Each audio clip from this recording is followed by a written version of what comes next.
Hey Levi, welcome to the podcast. Hi, thanks. Thanks for having me. It's funny, I guess I almost did this by mistake, but happened since you got the old Rambling Wreck shirt on. But Yeah, a good yeah, I saw chance to that. good chance to catch up with old classmates from Georgia Tech and see where you're at now and how life is going with you. Yeah, man. It's yeah. So I graduated tech in 2012, and it's been it's crazy. It's been 10 years. Jesus. Um, yeah, no, I was civil engineering just like you, and I had a couple summer internships where I did AutoCAD all day, uh, Mm. and I hated my life. I looked for something different, and I ended up being getting hired at Schlumberger to be a field engineer for frac or hydraulic fracturing. Mhm. I moved to Oklahoma, did frac for 3.5 years. The downturn hit in 2015. Got my big promotion. I was afraid I was gonna get laid off. Took anything and everything I could. I ended up coming down to Houston, doing logistics work for our remaining frac crews that we had in the U.S. Did that for a little over a year.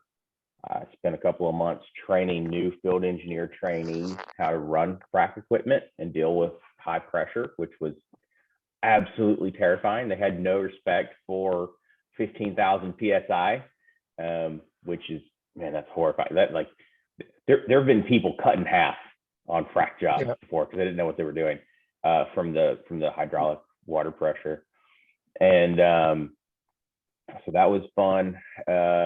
Teaching those guys for a couple of months. Then I basically restarted my career in the beginning of 2017 at Schlumberger. I went into procurement. Then I did that. We went live with SAP, which is the world's largest. It's called an ERP system, enterprise resource planning. So basically, it's everything that you do with procurement, planning, paying your vendors, quality, warehouse. It's like an all-encompassing software. We went live with that, the largest single ever deployment of SAP in the company's history, in SAP's history. Became a super user, did that for a year, year and a half, trained people. I was actually at what we called the Procurement Service Center. So it was a big hub in Houston. And my job for 6 months was to argue with the SAP team on behalf of procurement and accounts payable to get them to do what we needed them to change and correct and improve. And then I became the accounts payable supervisor for a little over a year. And then April of 2020, I took a new role as a procurement manager at a manufacturing center here in Houston, which is where I still am today. And basically, we make safety and isolation valves that go downhole in the well.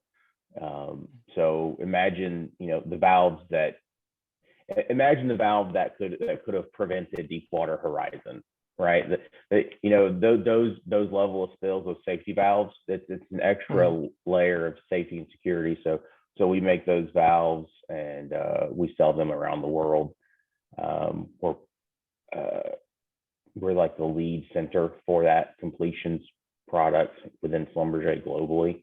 And I think globally, Schlumberger has the biggest market share for that. So, and those valves are very, very complex. I mean, they're the common one that we sell to the field is like $250,000-$300,000, and they mark it up. But and you think, well, okay, well, why so much? A lot of it is because the machining tolerances are to like the nearest thousandth of an inch. And not Mhm. only that, every single component that we make or we buy is 100% inspected. And it has to meet the specs. But not only that, every valve we sell has a data book, and basically that data book has the entire certification and document package for every component that went into that valve, including even parts that are machined out of raw material, it goes all the way back to the material testing at the mill where it was made.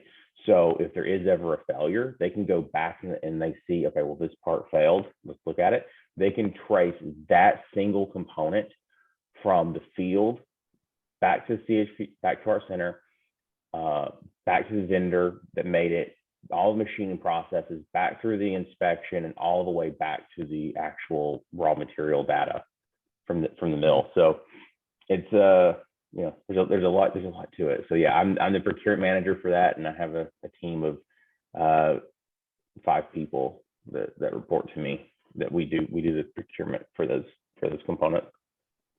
Gotcha. Wow, that's a lot. I guess what's the transition been like for you going from the field to working more in office and dealing with like procurement and things like that? Is that something you saw yourself doing No, when it you really initially got with the company? no, it really wasn't. I thought I would stay either in the field or maybe go to technical design for frac. But that being said, at least in the U.S., your common frac is it's very cookie cutter, right?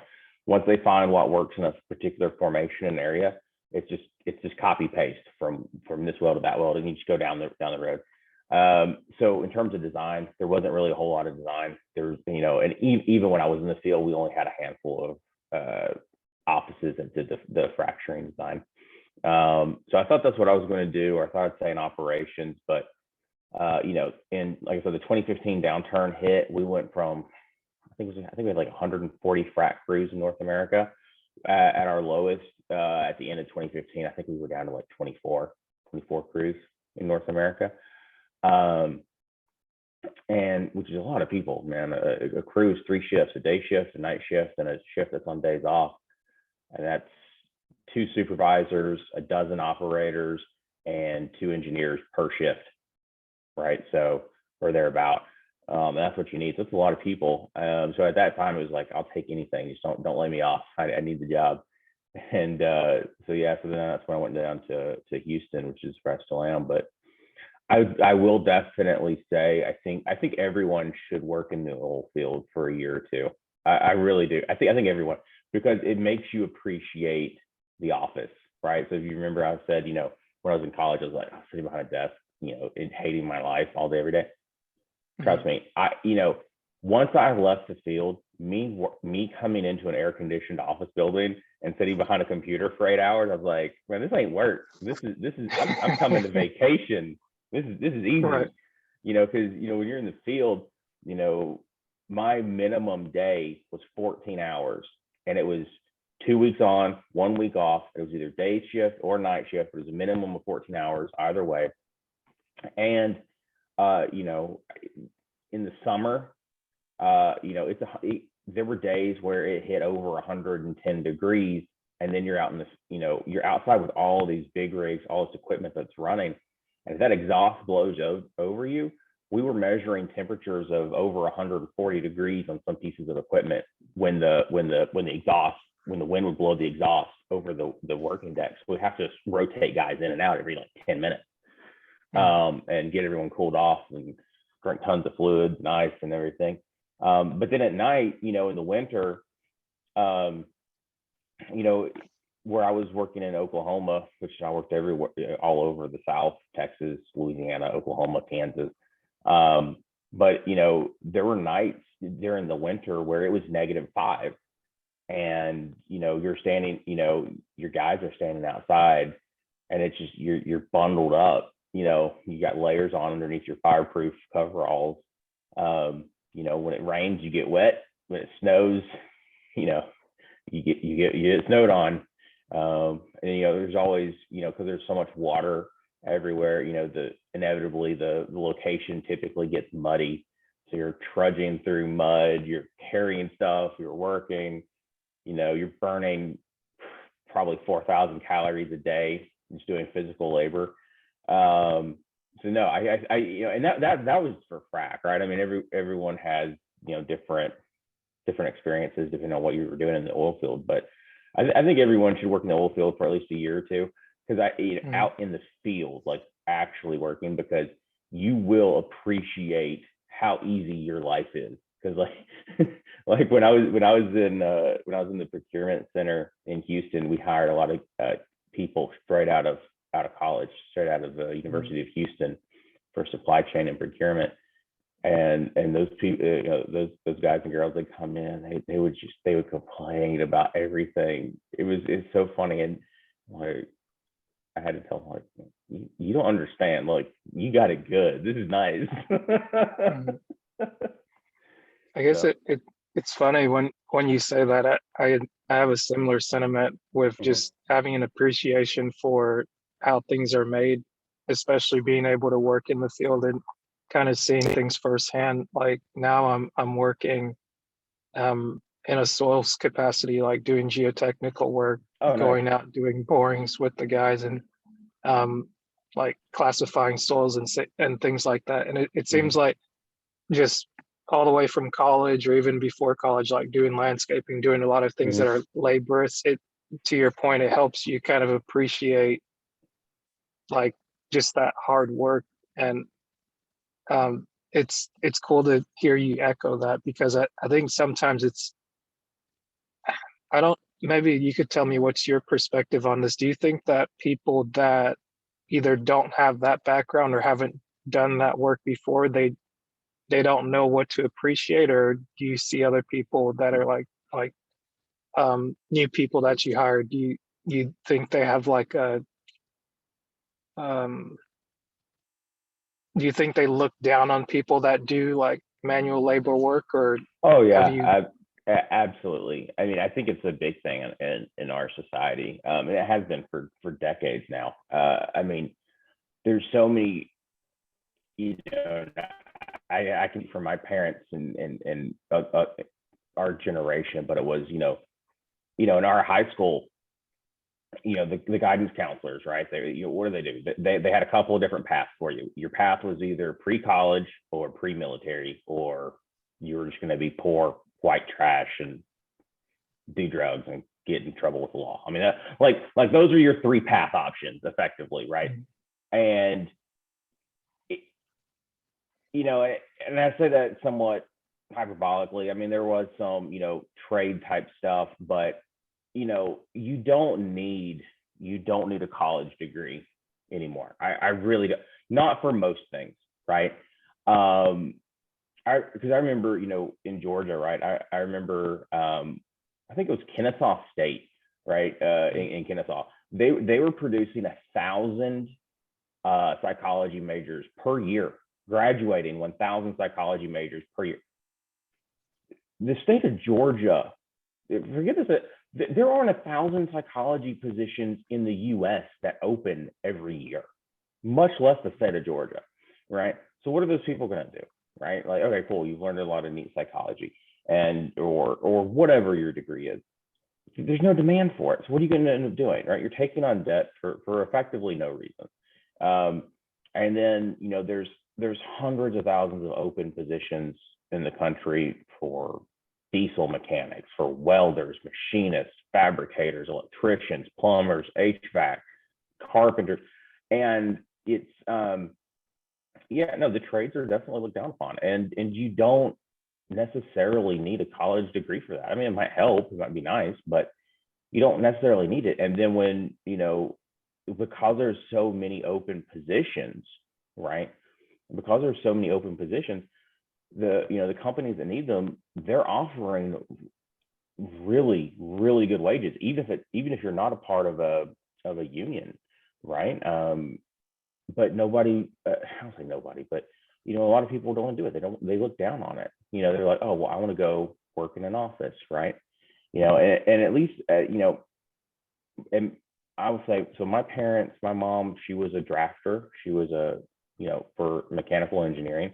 She could have been an engineer if she wanted. She learned to draw on paper before AutoCAD even existed. And my dad was a carpenter, and then he became a welder and a machinist, and he was practically an engineer as well. So they were like the working class engineer, right? Who appreciated that kind of work. And so I definitely think they instilled that value in me, those values in me. And they told me, like, look, you want to go to college? We'll send you to college, but you're going to get a degree that you can actually do something with, right? And yeah, and so when I initially went to college, I originally wanted to do aerospace. And I actually, through happenstance, I met an engineer who worked for NASA, and he told me his experience at NASA and dealing with the aerospace industry, Boeing and the other big company, Lockheed Martin. And he's like, man, he's like, there's 40 guys who are competing for a 40K a year job, and you got to be the best of the best to even get a chance at it. And then, my first semester of college, I almost flunked out because I quickly realized I was not as intelligent as I thought I was.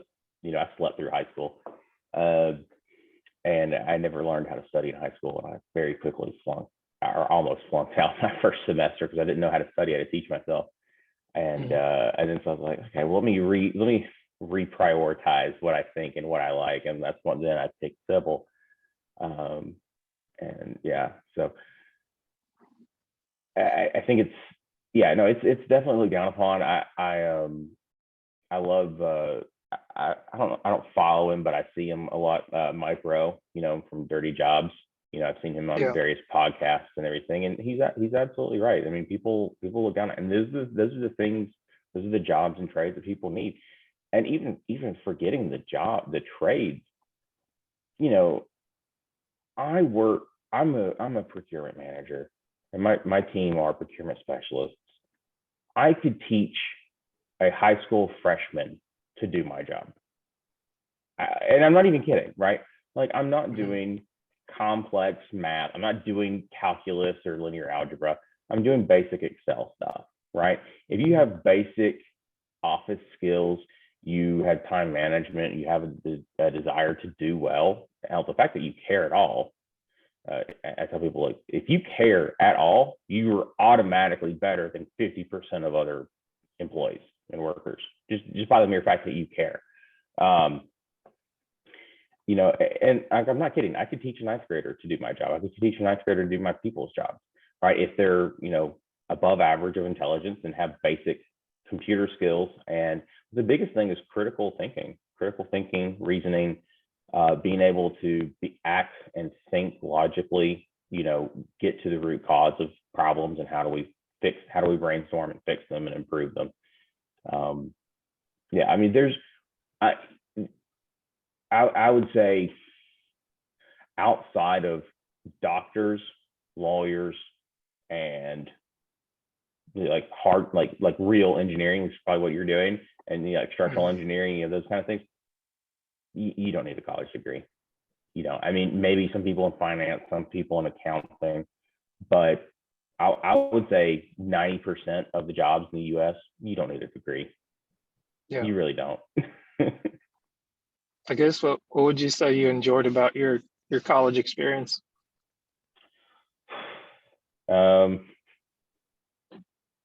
It was that's funny. I don't know. Other than the people I met, that was really about it, right? The people I met, people I hung out with. But yeah, no, because the classes were fun sometimes, but a lot of times it was a ton of work. So Yeah. It's I don't know. I kind of look back on college, I'm like, man, I wasted a lot of time doing that. And I don't say I wasted it, but at the same time, it's like the only reason that a lot of people get a degree is to put it on a resume, right? Because once you get in somewhere and you put it on, your resume has work experience, that's what matters.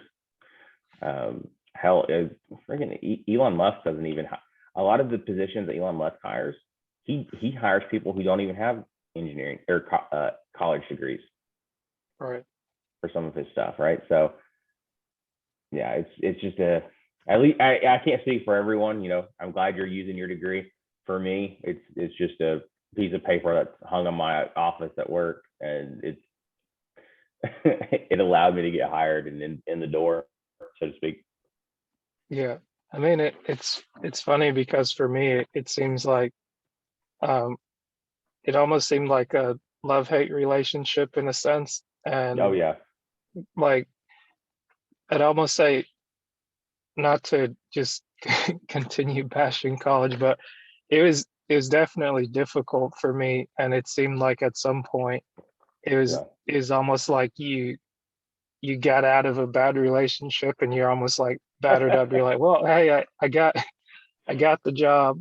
I'm making some money. I can pay back the money I borrowed, and Yeah. it for some reason it's like I I have a better appreciation for it. Like some Hmm. spending more time away from it, but like initially it was kind of like uh, it was all right, but it was cool. Like you said, meeting the people we Yeah. met and doing things like building the steel bridge, being able Yeah. to have like that hands-on experience and um just having exposure to different things, being I, able to travel and like other yeah. things like that, and also just having like that kind of melting pot where you have people come from different backgrounds and Yeah. just even different parts of Georgia. I will say, actually, now that you just reminded me of it, I think probably my favorite part was the steel bridge and working in the machine shop with Mhm. Andy. Yeah. He was a hoot. But yeah, no, learning how to use those mills and lathes and welding and stuff, like actually that's probably my favorite part. Um, but no, I mean, and to debt, right? You're talking about having to pay off your stuff, right? Lord knows I got very lucky. I got so lucky because I had the Hope Scholarship, which paid for my tuition all but for like the last year. Um, and I was an only child, and my parents busted their ass for me. And I was, so because I was an only child, we weren't they weren't rich by any means, and very middle class. But once I hit eighth grade, my my mom and dad were putting back $200 a week until I finished college, and that was to pay for my stuff, and that was enough that it was able to pay for my last year of tuition and Mhm. my living expenses while I was at Georgia Tech. Um, so I was very fortunate. I got out without any debt, and I know many people have hundreds and hundreds of thousands of dollars of debt, Yeah. and they don't realize how crippling it is. Yeah. So unfortunately, it's basic economics, right? And a lot of people, Yeah. because if you've heard a lot about like the tuition rates increasing every single year, unfortunately, that is primarily due to the federal government. So this dates back decades, right, with student loans, right? Because Mhm. if you look at a college, even if you account for inflation of the currency, if you look back in the 50s, 60s, 70s, college tuition and books were cheap. I mean, that's how you hear. That's like how the meme about the boomers who were able to go to college and pay for it, by working at McDonald's. Mhm. Well, the reason, and a lot of people don't realize this, right? Colleges started charging more and more and more. Well, why? Because the federal government started doing student loans. So here's the thing: if you're a college, whether they realize this or not, whether it's conscious or unconscious, right? And then so the federal government says, "Hey, student, we're going to cover $1,000 a semester for tuition, okay, in this Mhm. loan, right? It's a federal loan. You can pay it back. There's all the programs. But what does the college do? Oh, it's $1,000 guaranteed. Okay, well, guess what? Tuition is now $2,000. Now you Mhm. still owe another 1,000. And so basically, what it does is whenever the federal government it says, "Hey, we'll cover this amount of cost," that piece of cost gets baked into the tuition cost and the college cost directly. And so Right.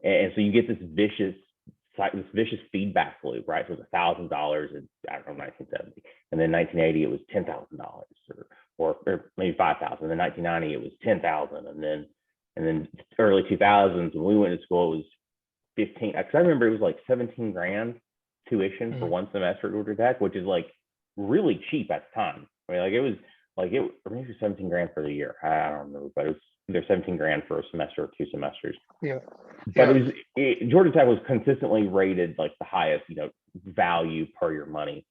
But I mean, even Right. that is obscene, right? So you get this vicious feedback loop, and basically it's the government saying, hey, yeah, we'll yeah, college, we'll pay you this money, right? Because Right. Asher's going to get a loan from us, and he's going to pay it back at low rates, whatever. But then the government will only let you get so much, right? And Mhm. so then you have to go to private lenders to get additional funds. And college doesn't care, right? It's not just Georgia Tech; it's all colleges. I mean, they don't care. They're getting their money, right? So, okay, cool. Yeah, we'll take this free guaranteed money. And it's unfortunately, I think it's anytime the government sticks their nose in the shit, they make it worse. Yeah, that tends to happen.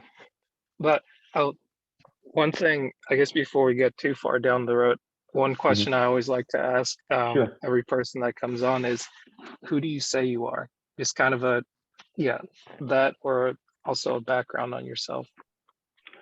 I am a massive walking contradiction, is what I would say. I don't think you would be able to. It's really easy to judge someone, I think, by the judge a book by its cover, right? And say, oh, you look like this, you talk about these things, so I know who you are, right? And it's everyone forms perceptions based off what they see, what they hear, what they don't see, and what they don't hear. But no, for me, I would say I'm definitely a walking contradiction, right? So I, I'm an atheist. I grew up religious. I'm an atheist. I became an atheist in college, and then I will be an atheist until I die. Because logically, that's where my brain ended up at. I opened Pandora's box. I can't close that box anymore, and so I try not to. So when I say I'm a contradiction, right? So if you ever run into atheists in the past, and I know I was guilty of this when I was younger and in college, I was like, oh, I'm smarter than everyone, and oh, I'm gonna convince people that the religion and God isn't real and everything. And then as I got older, I quickly realized like that's something that I don't have the right to take away from people. So like I'll talk to people about it and I'll tell them like, look, you want to debate? Sure, we'll go ahead, debate. But I give a disclaimer because I say, look, I can make you really question your beliefs, and I don't want to destroy your beliefs and your faith because I don't want to take that from you. Because there was a couple of people in college that I absolutely destroyed their faith, and that's something I feel guilty about to this day. And I very quickly realized like that's not my right to do that to people, whether they say, oh, it's like, oh, yeah.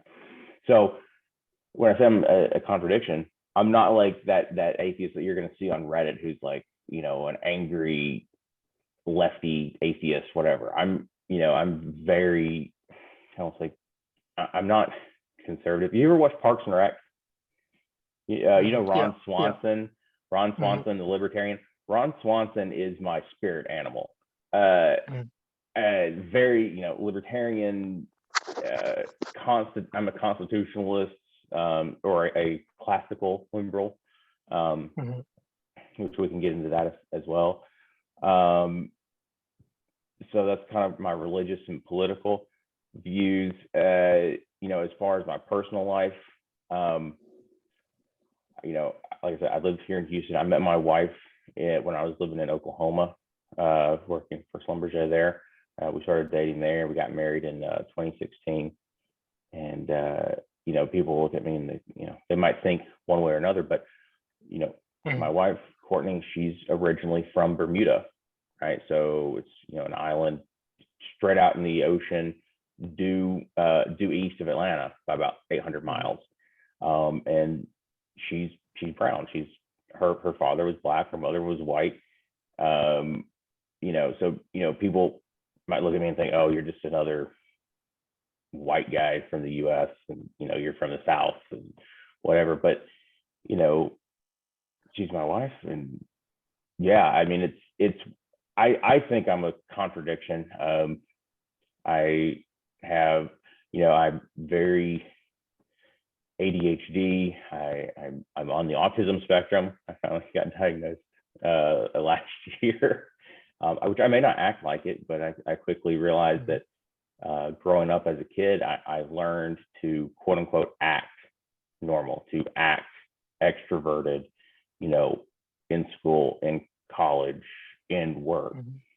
And so for me, I'm actually an extreme introvert. But if you notice, I'm talking a lot, and that's my defense mechanism and me acting, right? So for me, when I manage people, right? So I had a team of 22 people when I was in accounts payable. I have a team of 5 people now in procurement. You know, I interact with a ton of people. For me, it's mentally draining. At the end of every day, I am mentally just exhausted because I'm putting on an act for 8 or 10 hours. So yeah, no, that's kind of, I'd say, me in a nutshell. So yeah, I don't know. Cool. I always like everyone's answer because it's always unique. And Yeah, I mean, you can't answer wrong about who you are or who you say you are, because that's you and how you define yourself and how you present yourself. yeah, absolutely. Awesome. So I guess what's something you've gained over the last 2 years? Like obviously you've had 2020 that came up. Now we're in 2022, kind of just I guess some people are going through the motions, some people are making the best of what they've got, kind of Yeah. looking forward to new opportunities and things like that. What's it been like for you? I'm not gonna lie, man. So being effectively an office worker, once COVID hit, we started working from home. I started working from home March of 2020, and I've effectively, like, so March 2020 we started working from home, and then I took this position as procurement manager the following month, April. I was the procurement manager for this center, and I never even stepped foot in it until beginning of November of this year. They finally let office workers go back into it. And, you know, I understand, right? You know, we had a couple of instances where we had to shut down a production shift for 2 weeks to quarantine people. And, you know, we're $100 million center per year, right? So that really hits, right? So the guys that got to be there, you got to wear, you know, your mask, you got to social distance, you got to do, you know, all that stuff. So anyone who could do their job from home, we were required to do our job from home. So for me, and I'm still working from home, more or less, right? So starting in January with the Omicron variant, they said, all right, go back to working from home. And so we worked from home the whole month of January, and we just went back on the 7th. But I've actually been working from home since Tuesday. Well, I say working from home since Tuesday, because I'm pretty sure I got COVID. I went 2 years without getting it.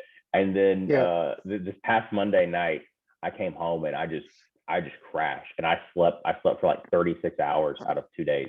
Out of 48 hours, I slept 36, and I felt terrible. So I'm working from home. I started working from home this week, and I'll probably be working from home next week. And then once I get a negative test, I can go back. But no, working from home for 2 years for me was just soul crushing. At first, it's for some people, they really like it, right? You got kids, you got things you need to take care of. It's really great.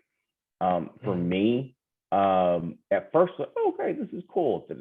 But the problem is, like, I felt like it really created bad habits working from home all day, every day, because it's like, you know, when you're going to work, you know, you got to get up, you got to, you know, take care of yourself, groom yourself, do your morning routine, get dressed, drive to work. For me, if I've got an 8 a.m. meeting, I sleep until 7:45, get up, throw on some clothes, fix my coffee, and I sit down. And because, you know, 9 times out of 10, we're not using cameras, doesn't matter what I look like. I can be wearing pajamas.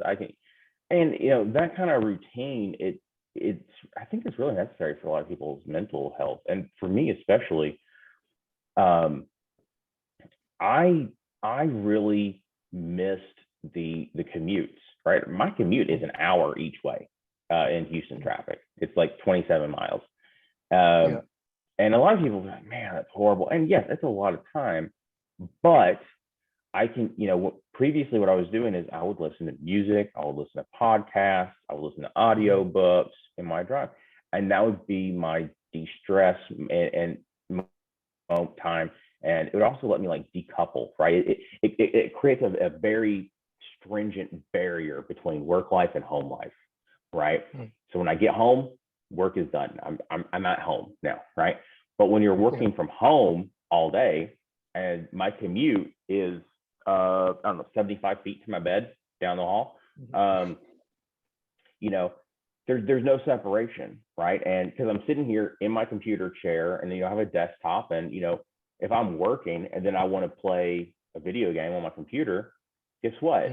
I turn off my work laptop, and now I'm sitting here. So like, so much of my time has been in this chair in the last 2 years, and that lack of separation is really bad. The other thing too is a lot of people don't realize this, and I think a lot of managers, a lot of companies started to realize this for their home employees, right? Well, if you're a good employee and you actually care about your job and you're trying to get things done and make your life better, make your lives of your coworkers better, if I'm in traffic for 2 hours a day, that's 2 hours a day I'm not working, right? But it's real easy to say, oh well, okay, yeah, no, I don't mind working to 6, right? Especially if you're salary, right? Your salary or hourly, right? Oh, I don't mind working till 6, right? So people were actually being, we were being more productive working from home, and that's not necessarily a bad thing. That's a good thing in a lot of cases. But for 2 years of it, it mentally just destroyed you. So like for me, I actually started seeing a psychologist because like I needed it. I needed to talk to people, and I got put on Lexapro, which helped with my depression, because like, I'm not gonna lie, man, people are not meant to sit all day every day in a chair and just work. It's not biologically evolutionary. That's not what people are. It's not what we're supposed to be. So now that we're going back, we're actually going back on a flex schedule where we do 3 days a week in the office and 2 days a week at home. And so our teams are split half and half, Monday, Tuesday, Wednesday in the office, or Wednesday, Thursday, Friday in the office. And then for managers, we have Tuesday, Wednesday, Thursday in the office. Then we work from home Mondays and Fridays, which for me, I think is the best of both worlds. I'm not driving every day, but I am, some days. And, it makes things nice, because then it's like, okay, well, if I need to, schedule a doctor's appointment or whatever, I do it on Mondays or Fridays, and it makes it a lot easier, that kind of stuff. So I think that's the best of both worlds. So that, I would say COVID, besides gaining weight because I've been a lazy ass sitting on my butt for 2 years in this chair. No, I mean, it's like, I think a lot of, a lot of people were going through it: depression, anxiety, health issues. I mean, we're not humans are not meant to live like this. Yeah. And I mean, to your point, like, it shows you real quick how important routines are. And even like, absolutely.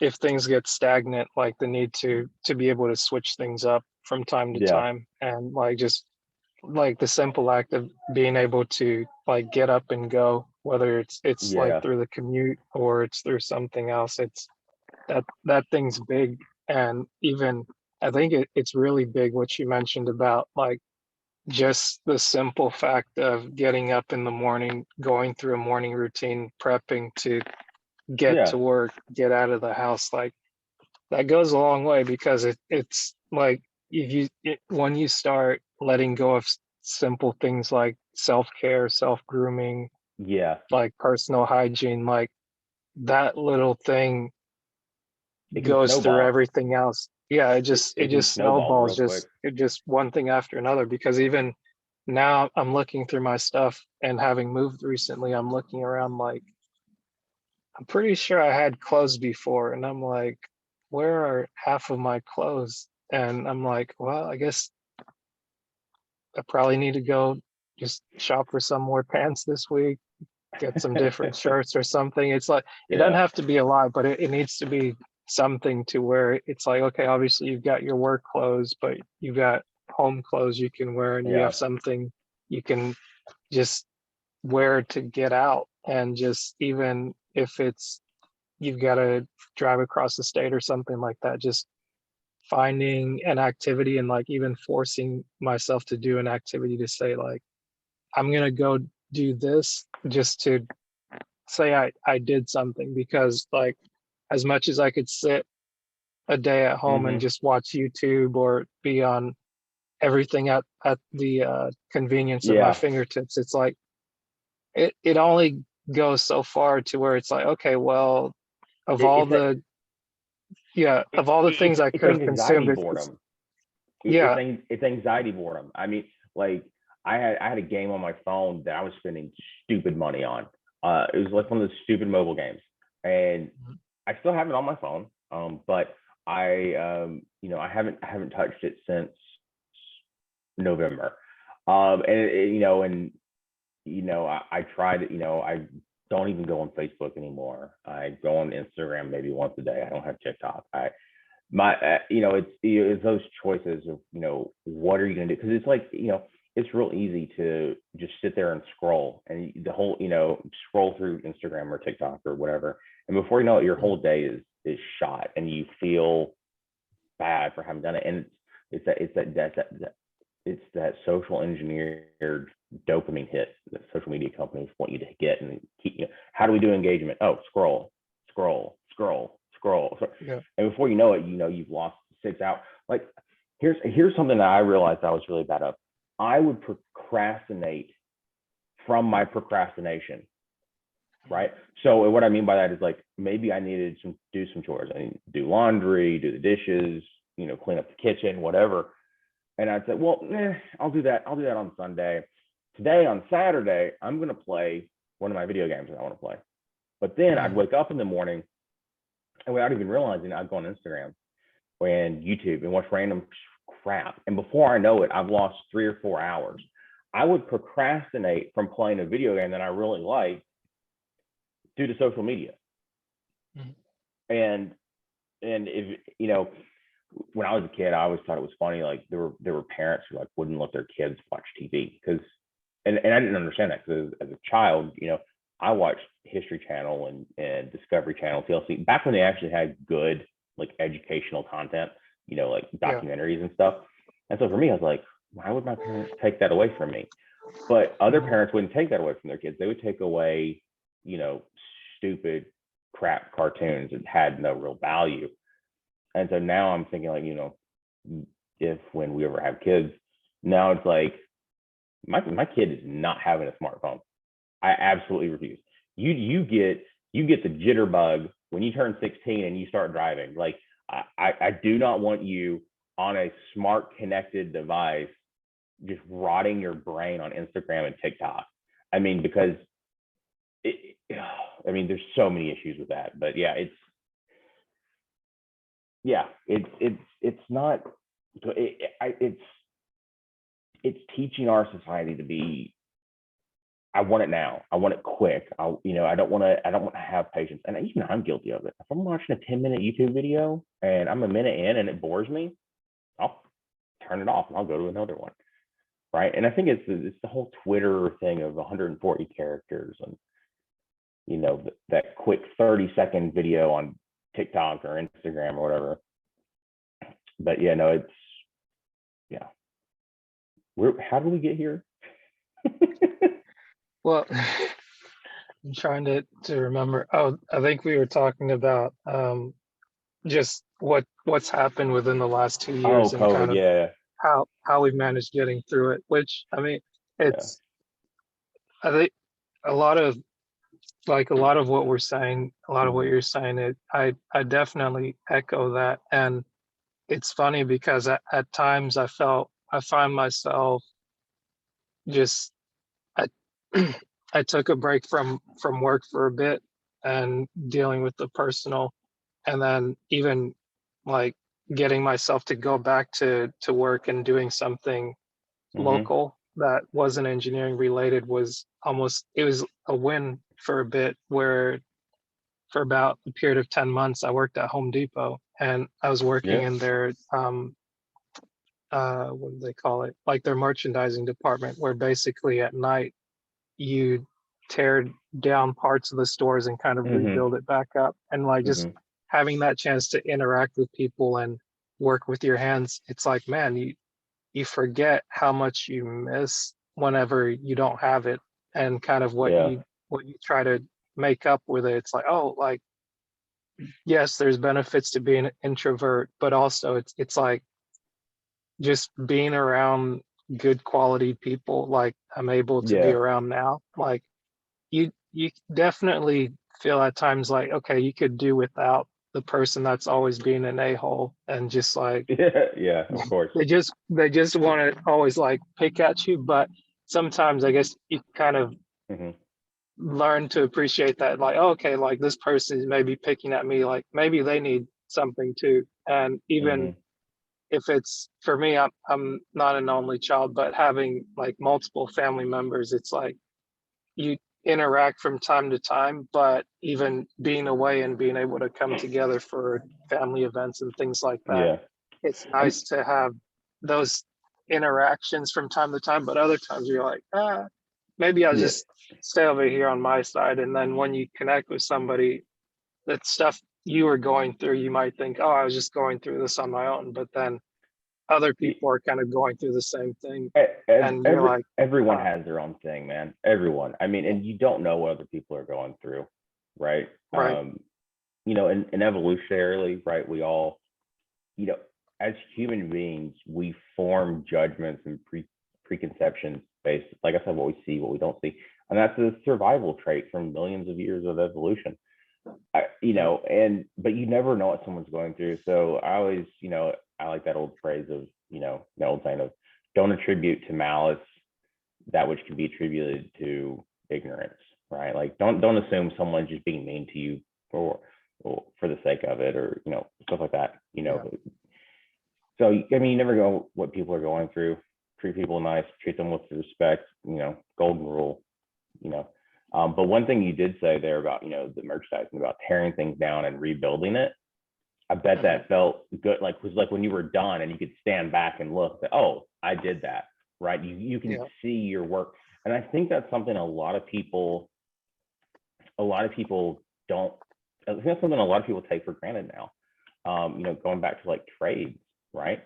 If you build a Yeah. house or you machine a part or you weld a thing or something like that, you can when you're done, you can stand back and you can look at it and say, look, I did that. I made a thing. I did a thing. I fixed a thing, and that's very mentally satisfying and rewarding. Whereas, Yeah. you know, and that's one thing that I found, in this role for 2 years working from home. It was just, I was instrumental, for lack of a better word, in getting these valves assembled and put together and shipped. And these are $250,000 valves and everything. But working from home for 2 years, I didn't see it. It was just a number on a screen, right? It was just if you're in finance or accounting, all you're seeing is just numbers on a screen. And yes, you're instrumental in what you're doing and you're helping build things and do things and being productive, but there's it's not tangible. You can't touch it, right? And so like, when you're saying like, hey, I tore this down and we rebuilt it, like you're able to stand back and look at it. And like if you want, you can actually go up and put your hand on it and touch it, right? And I think Yeah. that's something that a lot of people really are lacking in their lives. And if you're not, maybe you can't do that in your job, right? Maybe you're a person who works in finance or accounting and you deal with spreadsheets all day, right? But I think starting a garden, doing landscaping, getting a hobby where you're like building something or doing something where like you can actually stop and look back and say, I did that, right? Like I think a lot of people especially not just in the U.S. but in modern society in general are lacking that in their lives. Um, Yeah. I think that's something I think that a lot of people should really do. Because maybe you're not a person who likes to go to the gym and work out, but if every weekend you're outside doing something, landscaping, gardening, building something, you know, get out there and do stuff. Um, I think is really good. The big thing that I did in the last 2 years to really get through COVID is I started really helping my wife cooking. So in the last 2 years, it's honestly one of my favorite things to do now. She'll come home from work and I'll already be in the kitchen chopping and dicing onions and mushrooms and veggies and getting stuff ready. And then she'll come in and help her cook. She'll either do like, we do everything, curry, Indian curries, Chinese, Japanese, Korean styles of various Asian foods. She'll do French foods. We've really gotten into like a couple of really good YouTubers who teach you how to do YouTube foods and stuff like that. I've gotten really big into, I got a Pit Boss smoker pellet grill. So I do all the meats. I do barbecue and stuff now. So we're always cooking something healthy, something good. And in all honesty, talk about doing something with your hands, do that, right? I mean, it is not hard. It is not that expensive to do it. It's like when you're buying food from a restaurant, you're paying for the service. You're not paying for the food, right? So if you take away the cost of the service of them doing it, I eat a $20 meal every night for dinner if I went out and bought it. But at home, it cost me $4 in the ingredients for a serving. So I think that's something a lot of people should look into. There's a guy on YouTube. His name is Joshua Weissman. He's got where he does several series of foods. He's a professional chef, and he does a series called But Better, where he'll go to he'll go to Chick-fil-A, he'll get their chicken sandwich, and he's like, here's their chicken sandwich. I want to make it but better. And he shows you how to do it, and he breaks it down. And then he's got another series called But Cheaper, and he breaks down the cost per serving. And so it's meant for for everyone, but especially if you're a college student, you don't got a lot of cash, right? And I remember there was a lot of times where I ate terrible packaged ramen, right? Just like every other college student. But he's like, here's a but cheaper ramen that you can make at home, and it's actually filling, right? And so we learned about him, and then there's a girl on YouTube. Her name is Beryl, and she does food videos where she'll reach out to her followers and say, give me your egg recipe, give me your oatmeal recipe, give me your recipe for this or that. How do you use mushrooms? How do you use onion?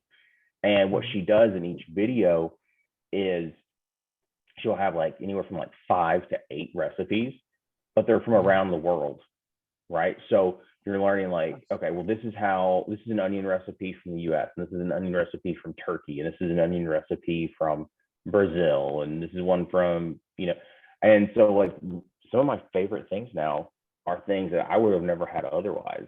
And it's just because we watched that. So the last 2 years, I've survived thanks to food and cooking and learning to cook.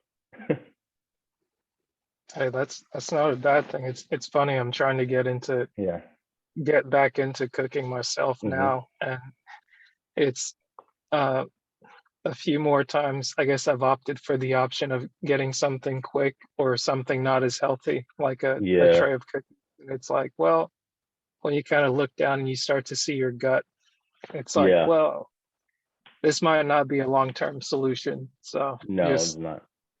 Just making the small efforts, like getting meats or getting vegetables and stuff ahead of time, and just saying, okay, I'm gonna make sure that I cook this, otherwise it's gonna go bad, and then that's not gonna be good for anyone. But it has been good to do this, even though it's not physically with my hands, but it's also mentally and physically nourishing, right? And also it physically nourishes you, but also mentally.